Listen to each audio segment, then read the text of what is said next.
오늘은 3월 셋째 주 복된 아침 시간에 시기심, 그런 제목으로 잠시 말씀을 전해드리도록 이렇게 하겠습니다. 우리가 3월은 예수님의 십자가의 고난을 기념하고 기억하는 그런 달입니다.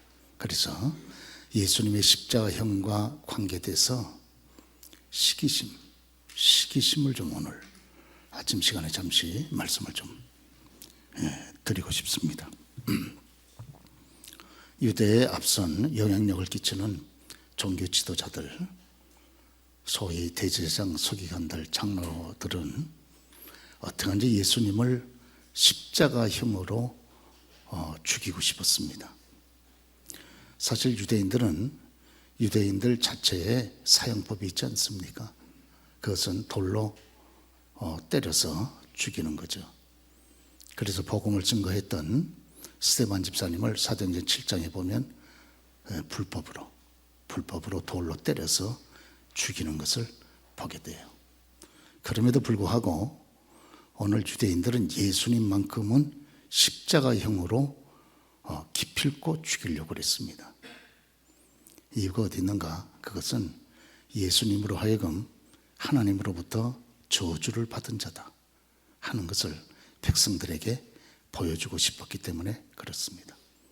우리가 신명기서 말씀 21장 23절의 말씀 보면 나무에 달린 자마다 저주를 받았음이라 그랬거든요. 네.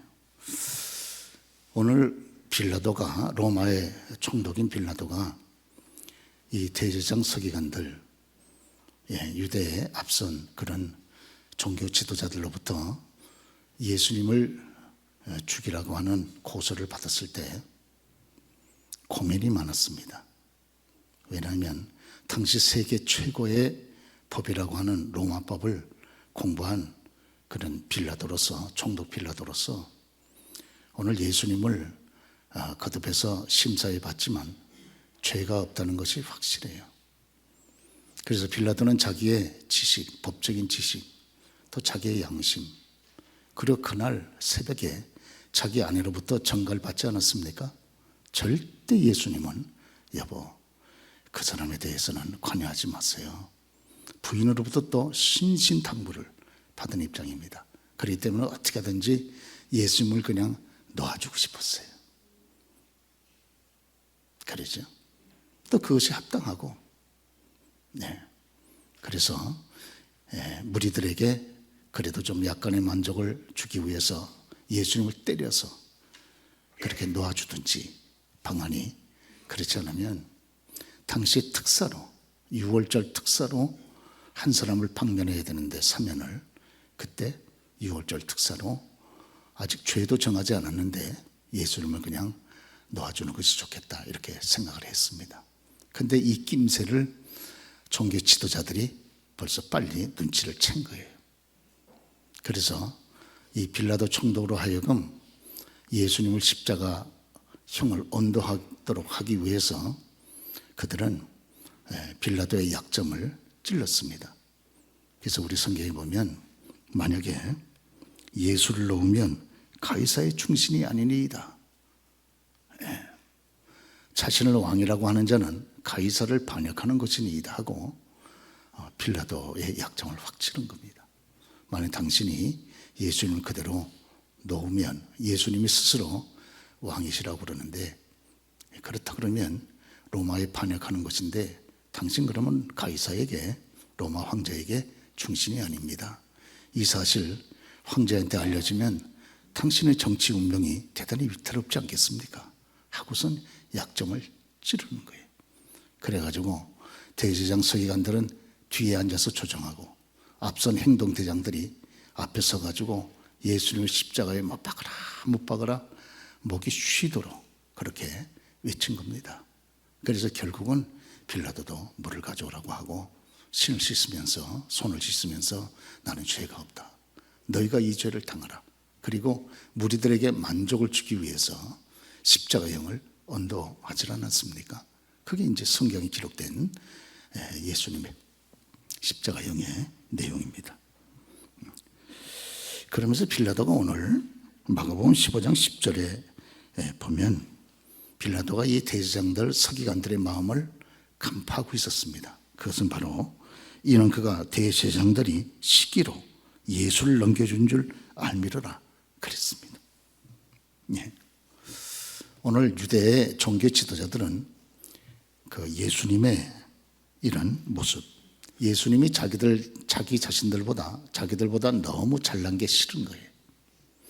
예수님의 그 권위 있는 모습도 싫고 능력 있는 모습도 싫고 백성들이 자기들은 따돌리고 예수님을 이렇게 심적으로 깊이 쫓는 모습도 다 싫고 시기심이 머리끝까지 찬 거예요. 그래서 어떻게 하든지 예수님을 처참하게 저주받은 자로 인식되도록 죽여야 되겠다. 이런 아주 정말 사악한 마음이 그들의 마음을 주장하게 된 것입니다. 오늘 우리가 예수님께서 십자가에 못 박히시기 바로 직전 최후의 만찬을 하지 않았습니까? 바로 최후의 만찬 사건 직전에 예루살렘 곁에 있는 베다니 나병 환자였던 시몬의 집에서 이제 식사 시간이 있었습니다. 왜냐하면 이 나병 환자였던 그런 시몬이 자기의 불치병이 예수님의 은혜로 치료를 받았거든요. 그게 얼마나 감사합니까? 그 질병 때문에 그렇게 두려워하고 고통을 받았는데 주님에 의해서 치료를 받았으니까 그 은혜가 한이 없는 거죠. 그러니까 자기 집에서 예수님한테 뭐 가진 것은 없지만은 그래도 정성껏 마음을 담아서 그래도 몇 가지 반찬이라도 준비해서 주님을 접대하려고 주님을 모신 거예요. 그래서 주님은 외적인 그런 모습보다 그들의 중심이 정말 마음에 부딪히고 감동이 되시고 식사를 하실 때 마리아가 아시죠? 아주 귀한 향유, 가룟 유다의 평가에 의하면 300데나리온 되는 그런 아주 귀한 향유를 예수님 머리에다가 그것을 다 붓는 장면이 나와 있습니다. 보통 향유라고 하는 건 한 방울 두 방울 살짝 이렇게 바르는 거지 누가 그걸 갖다가 다 쏟겠습니까? 300데나리온이면 장정 한 사람이 하루 종일 땀 흘려 일하면 한 데나리온 버는 것인데 300데나리온이면 300일을 장정이 버는 그런 돈이 아니겠습니까? 그러니까 1년 연봉이거든요. 1년 연봉. 특별히 마리아는 처녀인데 처녀가 그것도 가난한 고아처녀 아닙니까? 가난한 고아처녀가 300데나리온 1년 연봉치에 이런 향유를 준비하려면 얼마나 많은 시간을 걸려서 준비를 했겠어요. 그렇죠? 오늘날로 말하면 가난한 처녀가 1년 적금 들어가지고 일시에 헌금한 것과 같다 그 말이죠. 쉽지 않은 얘기입니다. 그렇죠? 하루 작년에 일당이 10만 원 치면 300데나리온이면 3천만 원 아닙니까? 3천만 원. 3천만 원 헌금하기 어디 쉽겠습니까? 그것도 여유 있는 사람도 아니고 가난한 처녀가 그것도 고한데 의지할 부모도 없는데 그런데 이 모습을 그러니까 갑자기 집안에 그 향유 냄새가 확 퍼지게 된 거예요. 그런데 이 사실을 본 예수님의 제자들이 참으로 놀랍게 이 마리아를 책망을 합니다. 왜 이 귀한 향유를 허비하느냐? 그러죠. 마리아의 마음속에는 주님을 향한 사랑이 목구멍까지 차 있으니까 300데나리온 드리는 것이 하나도 아깝지 않아요. 그런데 제자들의 마음속에는 주님을 사랑하는 마음이 없으니까 향유를 조금 찔끔 드리더라도 그것도 아까웠을 거예요. 평소에 헌금 안 하다가 누가 헌금하는 거 보면 본인은 참 조용히라도 있으면 좋은데 남이 나보다 잘하는 건 싫고 하니까 그걸 허비한다고 얘기를 하는 겁니다. 그러죠? 그리고 이것을 팔아서 가난한 자들에게 구제했으면 좋을 뻔하였다. 헌금 안 하던 이 사람들이 꼭 무슨 하나님 앞에 헌금을 좀 크게 하려고 하면 꼭 구제, 타령하는 것하고 똑같습니다. 그렇죠? 이것을 본 우리 예수님께서 이것 때문에 이 말로 자꾸 자꾸 이렇게 헌신하는 사람을 괴롭히는 거예요. 그러죠? 다른 사람이 괴롭히는 게 아니에요. 성도가 주님의 사랑에 감격해서 헌신을 하려고 그러면 외부 사람이 괴롭히는 게 아니고 같은 곁에 있는 사람이 꼭 괴롭힙니다. 이렇게. 그러죠. 오늘 제자들이 마리아의 귀한 헌신을 보고 오히려 자기들의 사랑 없음으로 인해서 탄식을 하고 마리아의 귀한 헌신을 칭찬하고 여러분 해야 되지 않겠습니까? 정반대 입장이 쓴 거예요. 오히려 제자들은 못하고 제자들이 해야 될 걸 제자들은 못하고 지금 무명의 마리아가 지금 이런 귀한 헌신을 하고 있습니다. 그러니까 우리 예수님께서 베드로를 책망합니다. 책망조로 말씀하는 거죠. 이게 뭐 큰 책망 아니겠습니까? 그러죠? 예, 너희들 마리아를 괴롭게 하지 마라. 이 마리아가 내게 좋은 일을 하였느니라. 여러분 이것이 아무리 허비처럼 보여도 주님이 저와 주님에게 좋은 일이니 주님이 기뻐하시다고 하면 이건 좋은 일이에요. 그러죠? 사람 보기에 사람 판단에 어떠할지 몰라도 주님이 그것을 기뻐하시면 그거는 하나님 앞에 영광이 되는 일이 아니겠습니까? 네. 그러면서 우리 주님께서 하시는 말씀이 가난한 자들은 너희와 항상 함께 있지 아니하느냐. 그러나 나는 너희와 항상 있지 아니하다. 네. 마리아는 이 귀한 기회를 놓치지 않고 헌신하는 것이다. 네. 그러면서 말씀하지 않습니까? 이 복음이 널리 퍼져나갈 텐데 이 복음이 퍼지는 곳마다 이 여인, 이 마리아의 일을 말하여 그를 기념하리라, 기억하리라. 그렇게 우리 예수님이 극칭찬하고 있는 걸 보게 돼요. 극칭찬. 크게 칭찬하는 거죠. 그러죠? 여기 제자들은 못할 말을 해가지고 큰 실수를 하고 있는데 이런 여건에서 여기 마리아는 우리 주님을 그렇게 위로하고 그러고 우리 주님의 마음을 기쁘시게 해드렸던 것을 보게 됩니다. 이제 주께서 십자가에 곧 못 박히시게 되는데 제자들은 다 떠나가고 앞선 제자들은 또 주님을 모른다고 전부 부인하고 사람들은 하나같이 이구동성 한 마음이 돼가지고 죽여라 죽여라 그렇게 외치고 정말 예수님의 마음이 한없이 그렇게 힘들어 있을 때 직전에 이 마리아 한 여인을 통해서 예수님은 깊은 위로를 지금 받고 계신 것이 아니겠습니까? 주님이 얼마나 기뻐하셨을까요? 그렇죠? 네, 그렇습니다. 오늘 이 제자들의 이런 사랑이었기 때문에 제자들은 마리아의 헌신을 비아냥거리고 있지만은 우리 예수님 마리아의 중심을 받으시고 그를 칭찬하시고 그리고 자기 자신의 장래를 위해서 마리아가 미리 그렇게 헌신했다고 그렇게 칭찬하는 장면을 우리가 볼 수가 있습니다. 여러분의 구약에 그 이스라엘 초대 임금이었던 사울 임금이 다윗을 그렇게 죽이려고 그렇게 쫓아다녔던 장면을 여러분 읽지 않으십니까? 그래서 다윗에게 은혜를 베풀었던 사람들은 사울 임금이 그 절대적인 권력을 가지고 그렇게 무자비하게 처단했던 장면들을 여러분들 기억을 하실 거예요. 그렇죠? 여러분 다윗을 왜 이렇게 죽이려고 그럽니까? 그거는 아시는 대로 시기심 때문에. 왜? 다윗이 자기보다 너무 잘난 거예요. 그러죠? 도대체 이 사람 그릇은 좁아가지고 자기보다 큰 사람을 품을 수가 없어요. 죽여야 속이 시원합니다. 그러죠? 그래가지고 죽이려고 그렇게 자기의 모든 정치력을 발휘해서 뒤쫓다가 자기가 먼저 죽잖아요. 그러죠. 그리고 하나님이 다윗을 생명싸게 보호하셔서 그 좁은 땅에서 도망자의 신세로 처참하게 살았지만 결국 하나님이 그를 세우셔서 이스라엘의 위대한 임금으로 다윗 언약의 주인공으로 오실 메시아의 그런 육신적인 혈통의 조상으로 그렇게 귀하게 세우셔서 사용하신 것을 우리가 알 수 있지 않습니까? 그렇습니다. 오늘 우리들도 다른 사람을 시기할 수도 있고 또 다른 사람의 시기를 받을 수도 있습니다. 그래서 이럴 때 성도는 어떻게 해야 되겠는가 하는 것이에요.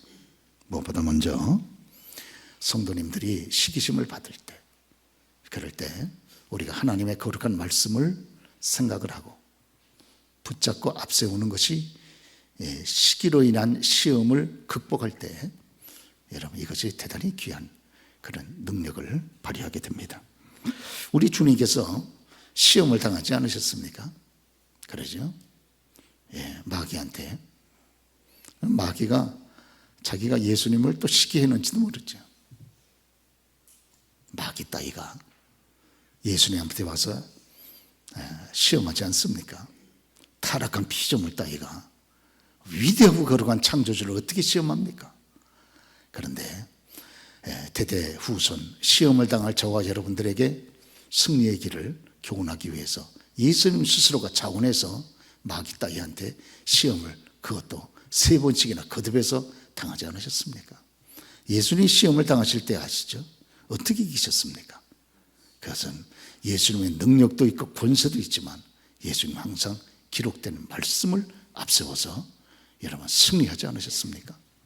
그런 거로 기록된 하나님 말씀을 가까이 하는 것이 말세에 시험을 이기는 그런 지름길이고, 또 뿐만 아니라 말씀을 읽는다고 해서 말씀을 잘하는 건 아니잖아요. 그러죠? 왜? 말씀을 왜곡되게 해석할 수 있거든요. 왜곡되게. 여기 사탄도 2번째 시험에서 하나님 말씀을 왜곡되게 해석해가지고 유혹하지 않습니까? 예수님을 성전 꼭대기에다 세우고 뛰어내리라. 누구 보고 내리라 올라가라 명령을 합니까? 마귀들의 역사는 이렇게 교만해요.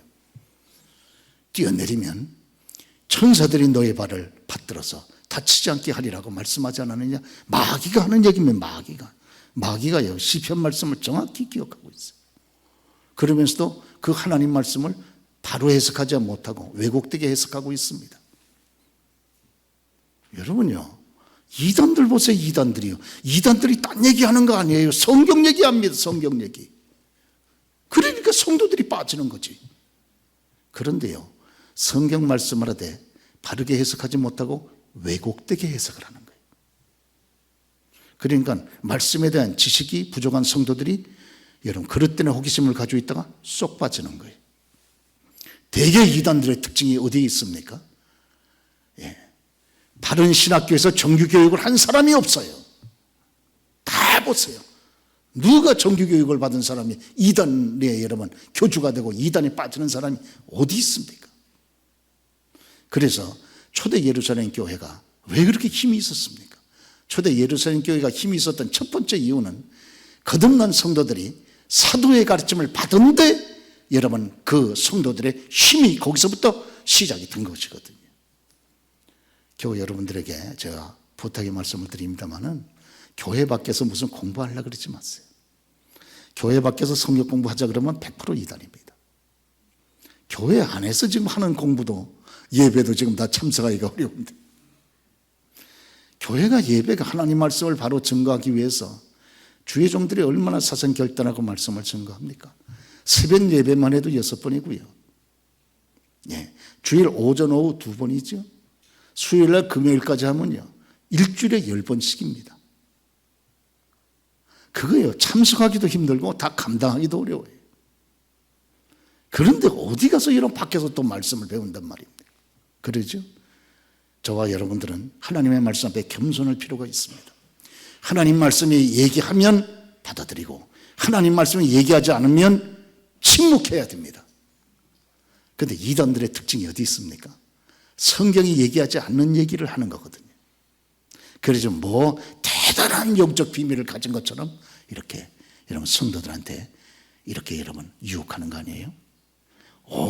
교회에서 얘기하지 않는 말을 하네. 교회에서 얘기하지 않는 말을 하면 이단이에요. 그거는요. 그러죠? 일단 한번 여러분 밖으로 나돌기 시작하면 바람난 남편과 아내처럼 자기 본집에 대한 여러분 사랑이 끊어지는 거예요. 그러죠? 바람난 사람들 보세요. 한번 바람이 나면 자기 본부인 사랑합니까? 눈이 뒤집혀가지고 쓸데없는 짓을 하고 앉아있는 거죠. 결국 그래도 이단들은 쓸데없이 왜곡된 성경 말씀을 쫓아서 거기에 돈 바치고 몸 바치고 시간 바치고 설명을 바치다 결국 이단의 교주와 함께 지옥에 들어가는 거예요. 얼마나 처참합니까? 그러죠? 예. 여러분의 목사를 하나님이 세우신 목적이 어디 있습니까? 목사가 한번 되려면요, 쉬운 얘기가 아닙니다. 예. 목사 되는 과정이 3년이거든요. MDB 과정이. 석사 과정이 2년입니다. 박사 과정까지 하면은 3년 또 해야 됩니다. 3년. 대학 과정은 기본이고요. 3년, 2년, 또 박사 과정 3년까지 하면요, 몇 년입니까? 적어도 성경만 8년을 연구하는 거거든요. 그렇죠? 어디 여러분 신학도 공부하지 않은 것들이 무슨 하나님의 말씀이 이러쿵저러쿵 해가지고 성도들을 말씀으로 유혹합니까? 참 정말 건방지기 짝이 없고 교만하기 짝이 없는 그런 여러분 사람들이에요. 그러죠? 요사이는 또 이단들이 하도 여러분 사람들한테 국민들이만 뭘 모르잖아요. 목사면 다 똑같은 목사인 줄. 어떻게 목사가 다 똑같은 목사입니까? 이만희 씨도 목사라 그러잖아요. 신천지 교주. 다 목사예요, 다 목사. 그러니까 다 목사면 다 똑같은 줄 알아요. 그래. 우리가 여러분 극히 조심해야 돼. 그러죠. 극히 조심하고. 이 마지막 때 마귀가 우누자처럼 역사하기 때문에 저와 여러분들은 아주 본격적으로 시험을 해서 이제 자기의 때가 얼마 남지 않은 줄 마귀 자체가 먼저 알거든요.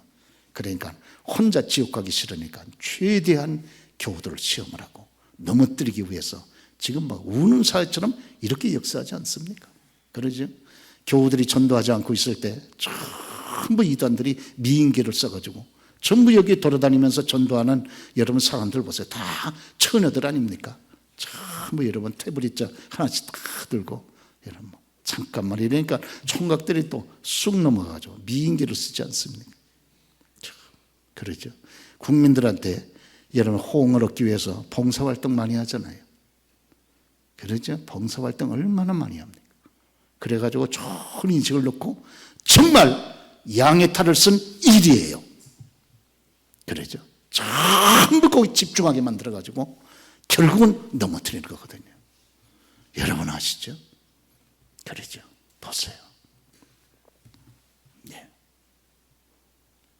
이단들이 여러분 무슨 돈이 그렇게 많습니까? 이단들이 가장 영향력을 미치는 어떤 이단은 재산이 수조 원이에요, 수조. 예? 또 우리가 아는 이 이단 하나도 수천억 원이에요. 어디에서 그 돈이 생겼습니까? 전부 성도들을 유혹을 해서 거기 다 빼내는 거거든요.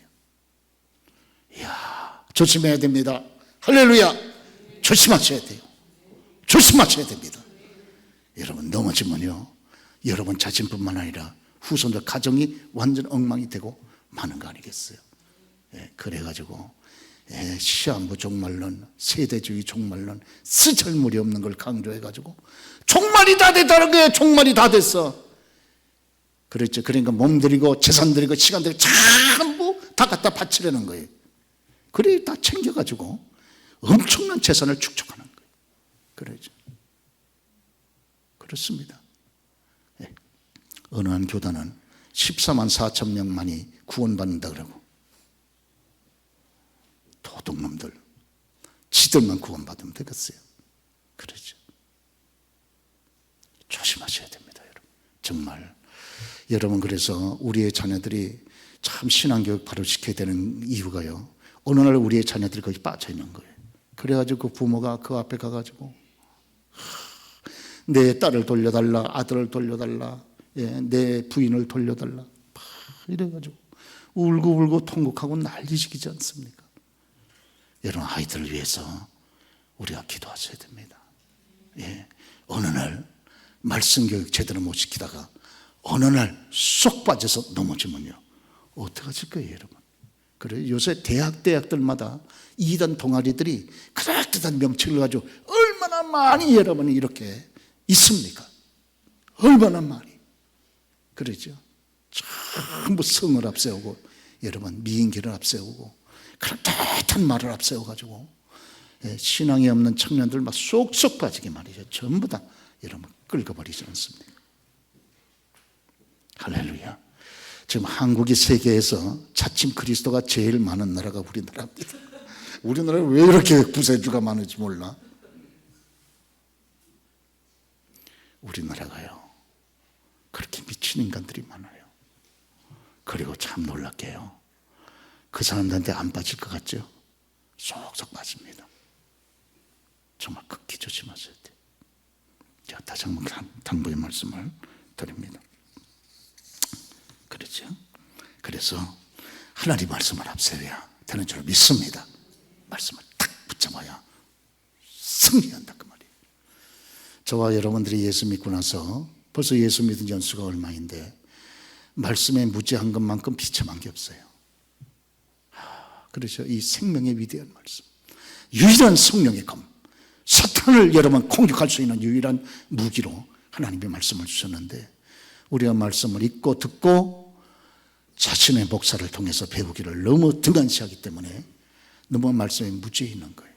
그러죠? 그러다가 이단들이 쑥 유혹을 하면 쏙 넘어져 가지고 거기가 무슨 여러분 진짜 무슨 생명이 있는 것처럼 시간 들이고 물질 들이고 몸 들이고 쫓아다니다 결국은 패망하게 되는 겁니다. 패망하게 돼. 얼마나 안타깝습니까? 그러죠. 네. 그리고 또 하나는 다른 사람하고 비교하지 않는 겁니다. 다 시기심이라는 게 다른 사람하고 비교해서 생기지 않습니까? 그러죠. 네. 비교하고 싶으시면 지난날의 나 자신과 오늘의 나 자신 늘 비교하면 비교했지, 다른 사람하고 비교하는 것은 좋지 않습니다. 그러죠. 여러분 아시는 대로 하나님께서 저와 여러분 각자에게 주신 은사 다르지 않습니까? 은사가 다르고 능력이 다르고 여건이 다르고 사명이 다 다른 것이거든요. 그런데 어떻게 외적으로 드러나 외모만 가지고 그 사람하고 나하고 비교해서 여러분 그렇게 합니까? 참 이건 너무나도 어리석은 거죠. 그러죠? 예. 여러분 바울이 기독교 역사에 위대하지만, 디모데가 위대한 주의 종이지만 어떻게 다 바울 같아지고 디모데 같아질 수 있겠습니까? 그렇죠? 바울같이 하나님의 앞장 세워서 쓰는 분들도 있고 바나바처럼 2등으로 협력하는 종들도 있지 않겠습니까? 신라처럼 2등으로 뒤에서 협력하고 후원하는 종들도 있지 않겠습니까? 어떻게 다 큰 그릇이겠어요? 은그릇도 있는 것이고 녹그릇도 있는 것이고 나무그릇도 있는 것이고 질그릇도 있지 않겠습니까? 우리 하나님은 저와 여러분의 각각 주신 은사와 재능, 여건과 환경이 각각 다르게 창조하지 않으셨습니까? 그렇습니다. 그 속에서 갑절의 은사를, 갑절의 여러분 열매를 맺은 주의 종들의 그 충성된 마음, 그 수고, 이걸 우리가 잘 배워서 그런 거를 부러워해가지고 나도 그렇게 돼보려고 노력을 해가지고 나도 수고하는 게 귀한 것이지, 단지 외적으로만 비교해가지고 그래가지고 나보다 잘났다고 생각하면 그냥 미워가지고 이래가지고 여러분 죽이려고 그러면 여러분 오히려 자기가 먼저 하나님의 심판과 징계를 받아서 넘어지질 않겠습니까? 할렐루야. 그렇습니다. 오늘 사랑하는 교회 여러분, 우리 자신에게 주신 이런 은사, 여건, 환경, 이것을 잘 활용을 하셔서, 그래서 여러분 하나님 앞에서, 사람 앞에서가 아니고 하나님 앞에서 잘하였도다, 그런 만약 칭찬을 들을 수만 있다고 하면 만족스럽지 않겠습니까? 할렐루야. 그러시죠? 네. 시간이 많이 지났기 때문에 좀 더 드리고 싶은 말씀이 있습니다만은 간단히 결론을 맺도록 하겠습니다. 여러분, 우리의 신앙생활은 달리기입니다.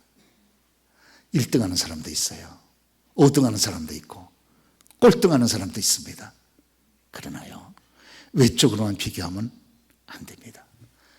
내게 주어진 능력, 여건하에서 성심껏 다했다면 우리가 이런 부끄러울 것도 없고 수치스러울 것도 없고 이런 부러워할 것도 없는 줄로 그렇게 믿습니다. 그렇죠? 그래서 아버지 하나님, 비교하지 말게 하시고 인간적으로 비교하지 말게 하시고, 그러죠? 하여튼 제일 싫은 게 뭡니까? 남편들도요, 옆집 남편하고 만약 내 남편하고 비교하면요 일주일은 안 들어올 거예요. 너무 기분 나빠가지고. 옆집 남편은 어쩌고 저쩌고. 그 옆집 남편은 옆집 남편이고 내 남편은 내 남편이지 어떻게 그렇게 비교를 하십니까? 그렇죠? 왜 이웃집 아이하고 비교합니까? 내 아이를. 그 아이하고 여건과 은사, 환경과 모든 것이 다 능력이 다른데 외적으로 단순하게 비교하면요 완전 사람 잡아버리지 않겠습니까? 그렇죠. 그 아이는 그 아이고 내 아이는 내 아이고 그 사람은 그 사람이고 나는 나 아니겠습니까? 그 사람에게 요구하시는 하나님의 뜻과 섭리가 있다 그러면 하나님이 또 저와 여러분들 통해서 행하시면서 우리에게 요구하시는 뜻과 주의 섭리가 있지는 않겠습니까? 그렇습니다.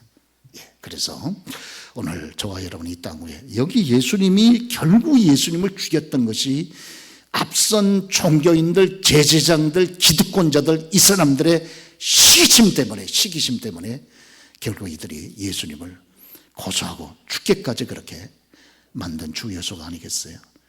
과거에나 지금이나 마귀는 여전히 동일하게 역사하는 줄로 그렇게 믿습니다. 그러죠. 주님, 시기심을 갖지 말게 하시고 하나님 말씀을 붙잡고 아버지 주님 앞에 성심을 주 앞에 드리는 제가 되게 하시고 할렐루야. 비교하지 말고 정 비교하고 싶다면 여러분 지난날에 나와 오늘의 나 자신을 비교하면서 그러면서 그동안에 베풀어 주던 하나님의 은혜에 대하여 감사하는 것이 훨씬 주 앞에 영광이 될 줄로 그렇게 믿습니다. 하나님은 여러분 한 분 한 분 사랑합니다. 그렇죠? 여러분 한 분 한 분을 통해 하나님이 하시기를 원하시는 주의 깊은 뜻과 섭리가 있는 줄 믿습니다. 하나님 반드시 여러분을 통해서 영광을 받습니다.